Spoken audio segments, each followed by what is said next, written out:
Hola, buenos días, buenas tardes, buenas noches a todos. ¿Qué tal estáis todos por ahí? Espero que todos estéis bien. Otra vez, bienvenidos a un nuevo vídeo de mi canal Apple Funotín, segundo vídeo del día. No quería hacer muy extenso el otro vídeo, entonces quería dejarlo para otras cositas, ¿no? Que han surgido y demás, ¿no?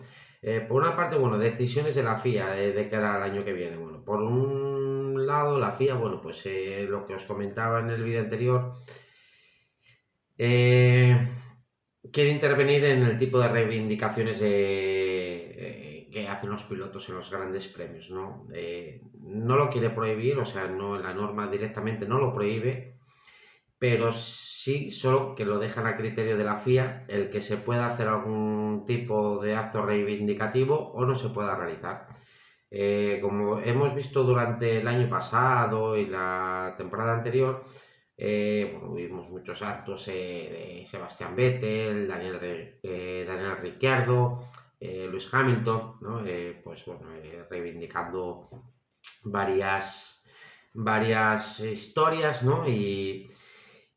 Bueno, lógicamente el mundo de la Fórmula Uno viaja a muchos sitios, a muchos lugares, como os decía antes, con culturas completamente distintas, con políticas completamente distintas. Y claro, yo entiendo en parte que, bueno, pues la FIA pues no quiera eso, ¿no? Por otra parte, bueno, no pasa absolutamente nada, los pilotos arrastran una cantidad de seguidores que es incalculable, arrastran a millones de personas de seguidores y en cualquier momento pueden hacer cualquier acto de reivindicación, ¿no?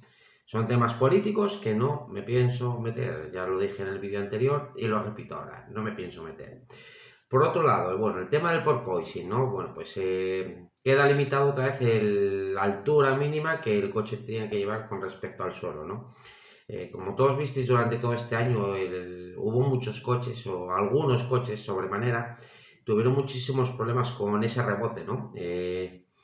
Y, y después del Gran Premio de Azerbaiyán, Mercedes, que estuvo haciendo varias pruebas, recordar la imagen ahí de Lewis Hamilton bajándose, tocándose la espalda, como que estaba machacado, medio cojo, exagerándolo todo, ¿no? Mercedes era uno de los equipos que más sufría con ese problema, ¿no? Y, y fue una parte del Gran Circo en el que insistió muchísimo en elevar el suelo. Claro, cuanto más elevas el suelo del coche con respecto, el piso del coche con respecto al suelo, pierdes menos carga aerodinámica, ¿no? Tienes menos efecto suelo. Entonces lo que se trata es de llevar lo más pegado posible el coche al suelo, para que ese efecto suelo y ese túnel de debajo del coche consigas la mayor carga aerodinámica en el vehículo. ¿Qué pasa? Que para evitar esos rebotes los coches los tenían que subir de altura y al subirlos de altura perdían esa carga aerodinámica que conseguían por la parte de abajo del coche. Como os decía, Mercedes tenía muchísimos problemas y a partir del Gran Premio de Azerbaiyán, que hicieron varias pruebas, el rebote del Mercedes era exagerado, la FIA tomó cartas en el asunto, empezó a hablar de empezar a limitar la altura mínima de los coches y demás.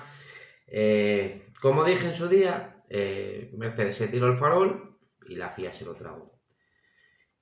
Lo veo mal. ¿Y por qué? Os voy a decir por qué lo veo mal. Porque las normas son para todos iguales. Era una normativa nueva y muchos equipos no tenían ese problema y otros equipos lo acusaban muchísimo. Y estoy completamente seguro que si la FIA no mete la mano, al final los propios equipos van a conseguir solucionar ese problema. Lo que no puede ser es que con una normativa escrita, porque un equipo se queje, se cambien las normas. A mí eso no me parece bien. Porque si tenían una pérdida o una falta de eficacia, pues que hagan mejor su trabajo, que desarrollen mejor el área, igual que hicieron el resto de equipos. porque si no estás adulterando un poco la competición, ¿no? Entonces, una vez que tú las normas las tienes escritas, no vale luego cambiarlas en beneficio de uno o de dos equipos. No puede ser. No lo veo bien y no lo veo justo. Y aquello fue un farol de Mercedes.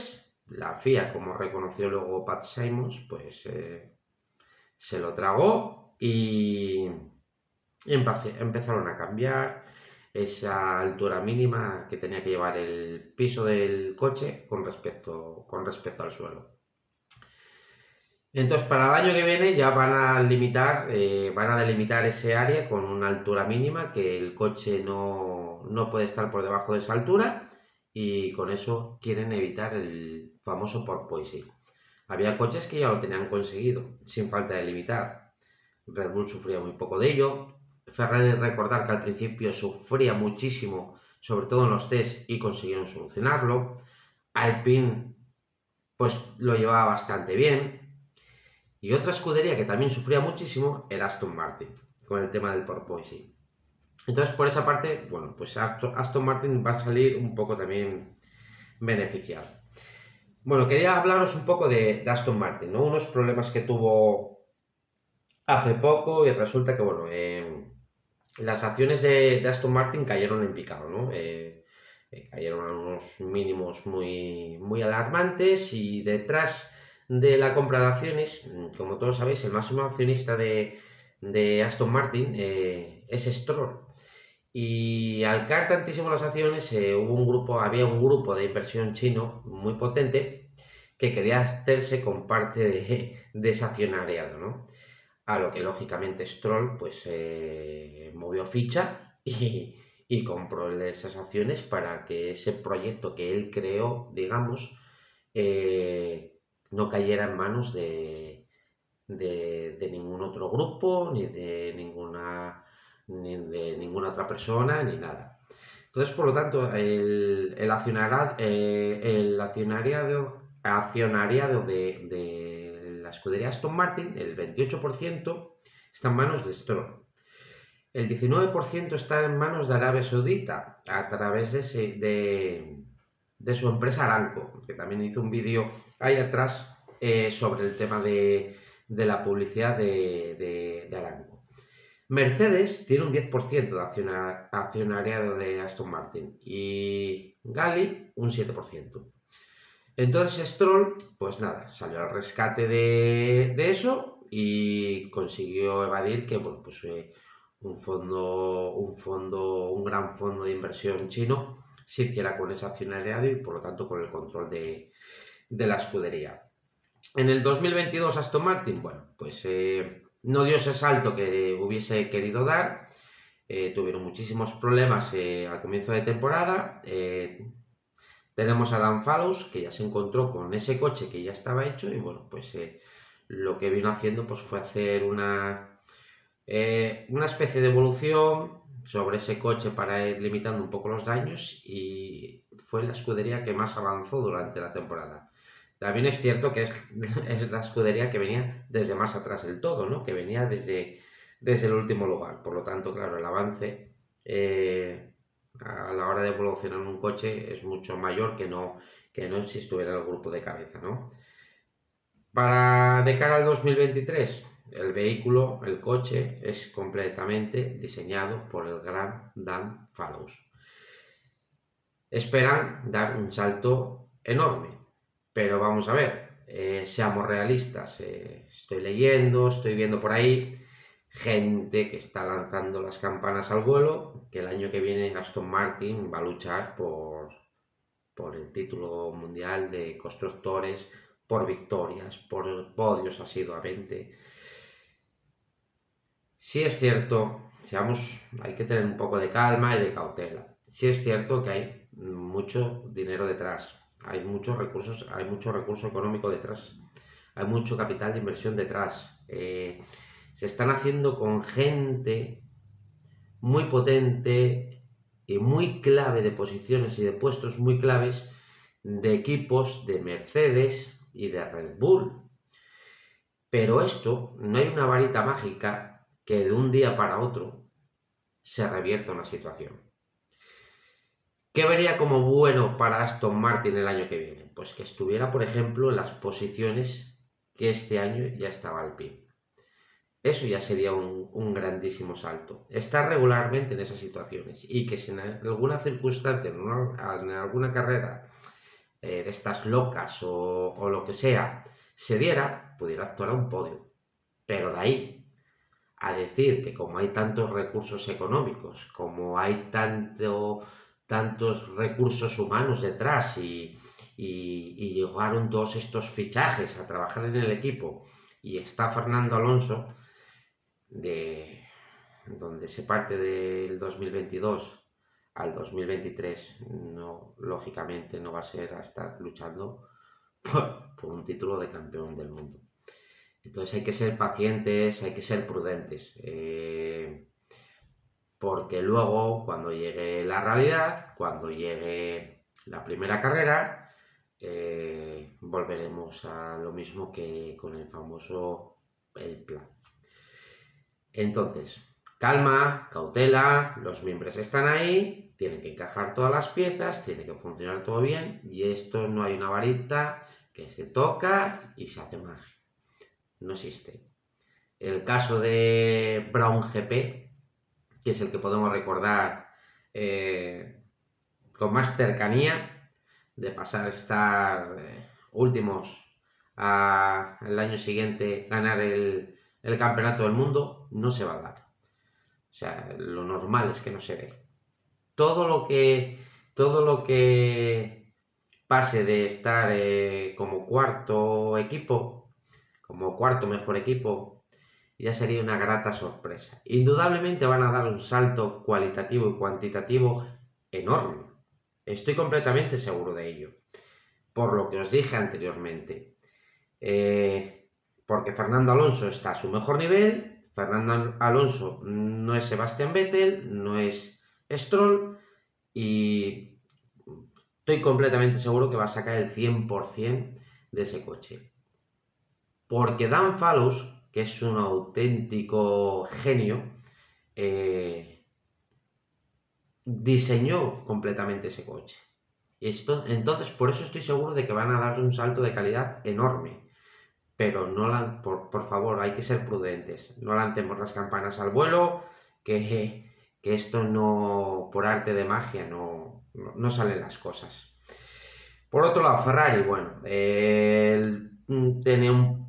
tuvo durante el 2022 unos temas de fiabilidad de motor muy grandes y bueno, enseguida los medios de comunicación, algún director de equipo decía que le habían contado que el motor del 2023 iba a ser una auténtica bomba. Recordar que el motor Ferrari del 2022 era, junto con Honda, los dos motores más potentes de la parrilla, y junto con el Mercedes, que más o menos yo creo que andaban a la par. Solo que Mercedes sí es cierto que no podía liberar, debido a todos los problemas que sufrían de porpoising y demás, no podían liberar toda la potencia del motor. Pero estoy completamente convencido que el motor Mercedes está a la par de Honda y de Ferrari. Pues en Ferrari dicen tener resueltos esos problemas de fiabilidad.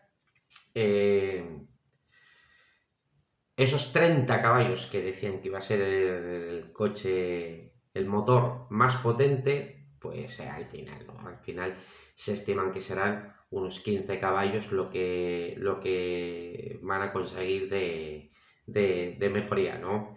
El código de motor es el 06/7, el motor que se va a usar para el año que viene. Es recordar que los motores están congelados, ¿no? Solamente se pueden rediseñar por problemas de fiabilidad en el motor. Entonces han solucionado ese problema, han conseguido extraer más potencia, pero son 15 caballos, no son 30. Hablar de 30 caballos a estas alturas con los motores congelados, eso es una auténtica locura. Por otro lado, Alpine, tenía unos problemas enormes también de fiabilidad en su motor, sobre todo en el coche número 14, que sufrió innumerables problemas mecánicos. Pues sale a la palestra diciendo que bueno, el motor Alpine, que han conseguido solucionar esos problemas de fiabilidad, que está todo resuelto y que, bueno, que estaban en torno a los 15 caballos por debajo del motor Honda y del motor Ferrari. No incluían en la ecuación al motor Mercedes, que yo sí lo incluyo, que para mí está a la par de esos dos motores. Pues bueno, decía que estaban por solamente en rendimiento por debajo 15 caballos. Bueno, eso yo creo que no se lo creen ni ellos, ¿no? Y que se venía a traducir en una diferencia por vuelta entre 1 y 2 décimas, que podemos hablar de 1 décima y media del motor. No se lo cree nadie. Repito que había bastante más diferencia de esos 15 caballos. Y aunque si fuera, el año que viene Honda también promete más potencia. El año que viene Ferrari también promete más potencia.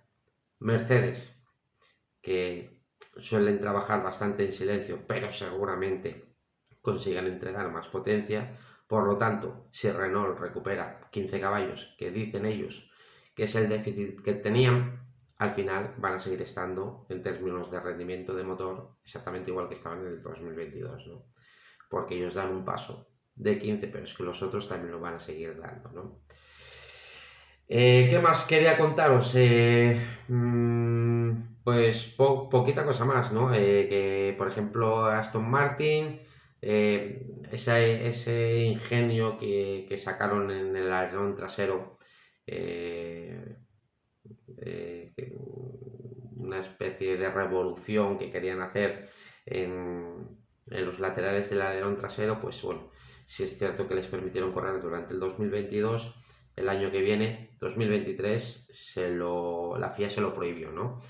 Eso me da las claras de que tiene un equipo brillante detrás, que están buscando siempre las lagunas en el reglamento para explotar al máximo todas y cada una de los apartados del coche.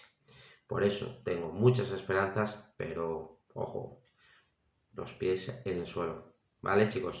Bueno, pues sin nada, un abrazo para todos, buenos días, buenas tardes, buenas noches.